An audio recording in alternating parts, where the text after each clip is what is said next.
Good morning, Hoover, and happy Wednesday. On today's show, we have announcements on GSA, Studio 525, and a package on the MAPS Museum. Later, Ava will also be back with your weekly scoop. We're halfway through the week, Hoover, so get ready, because NCtv News starts now.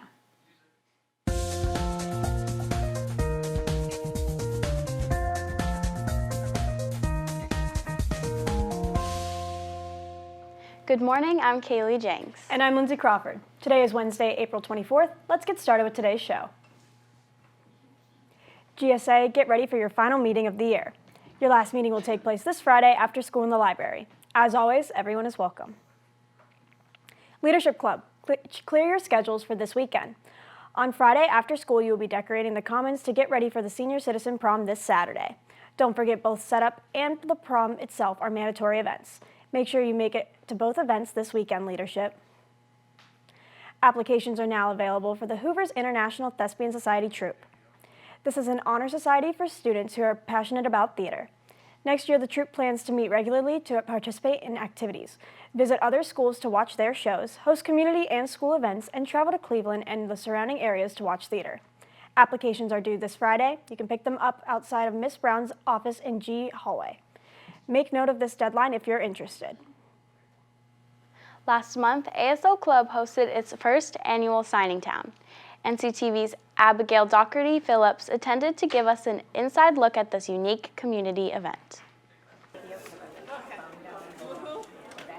Hoover High School hosted ASL Signing Town on Thursday, March 14th. This event was set up open house style and took place from 6 to 8 in the evening. Signing Town hosted a variety of businesses and shops. The event's purpose was to teach the community some basic signs as well as to help support the deaf people in our community. Around 50 students in Hoover's ASL classes were there to help out with everything from setup to running the event. Many community members, including North Canton first responders, attended.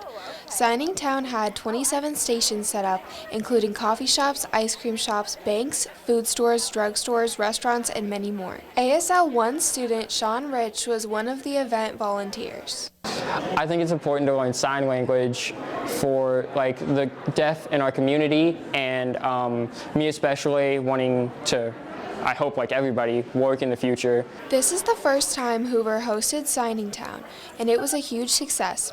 Hoover's ASL teachers Miss Mooney and Miss Camel tell us more. Signing Town is essential. As a deaf person myself, it's important to break down stereotypes. And makes everyone feel more comfortable socializing, communicating, and getting along. Hoover hopes to continue this event for many years to come. For NCtv News, I'm Abigail Doherty Phillips. Thanks to Ms. Camel, Ms. Mooney, and all the volunteers and attendees for making this event possible. Studio 525 is kicking it back to the 90s. The senior show in Studio 525 opened last night, complete with refreshments and 90s music. If you missed the opening but still want to view the gallery, the show will be open until May 3rd. Support your classmates and stop by the senior showcase sometime before next Friday to check it out. It's time to smile, prom court members.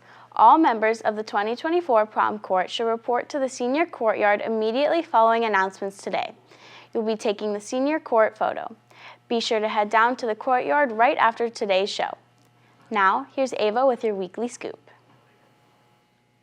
Hey Hoover, I'm Ava Streb here with your weekly scoop. As most of us know, Coachella has just taken place, and let's just say it was one for the books.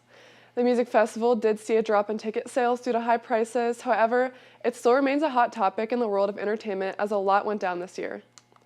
The 2024 Coachella headliners were Lana Del Rey, Doja Cat, and Tyler, the Creator, but everyone is fixed upon Sabrina Carpenter's performance. People everywhere are watching her Love, Fool, and Feather mashup and playing her new hit single Espresso on repeat. With her popularity increasing, hopefully she'll be a headliner the next time she appears at Coachella. While many great things happened this year, there were some floppy moments too. A popular artist, Kid Cudi, jumped from the stage during his performance and ended up breaking his foot. Due to the injury, he had to cut his set short, but he was taken care of and is healing.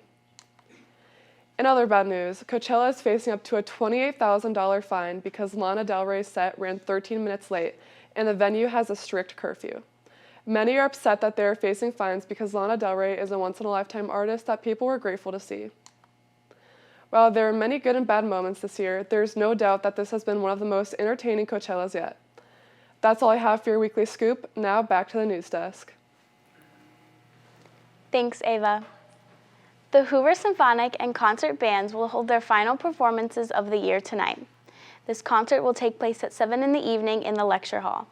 The Hoover Jazz Band's final performance will be tomorrow night at 7 p.m. Both concerts have no cost for attendance. Support your peers and make it out to their final performances. April is the month of the military child, and the North Kansas City Schools is continuing to celebrate. Wear purple throughout the rest of the month to show support to all military kids. This helps us remember the strength they've shown and the sacrifices they've made. Help show support to their military families this month.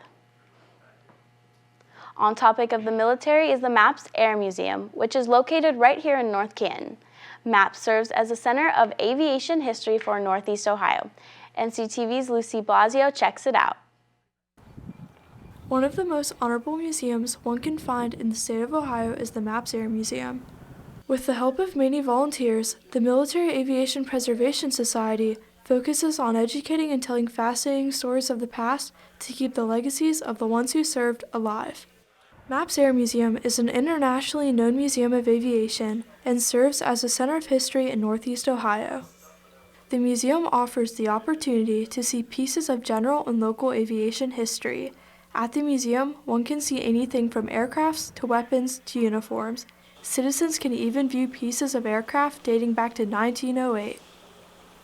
From flying helicopters in Vietnam to Air Force officers to Navy SEALs, each one of the volunteers at MAPS are highly passionate about educating others on the past, especially since many of them have been involved in the military one way or another. Reed Kimball, the Director of Education at MAPS Air Museum, was also formerly in the Army. MAPS opened in 1990. At that time we had 14 members and 1 airplane. We currently have over 1,200 members and 60 airplanes. So the museum has grown over that period of years. To us, these are more than just pieces of metal. Each one of these airplanes has a story to tell. And it's the same thing for the displays in the galleries. These are local men and women. We need to be able to tell their stories before they disappear. Every year, MAPS puts on a number of events, ranging from pancake breakfasts to car shows to even events as big as the recent solar eclipse. At each of these events, attendees are still able to tour the museum as well.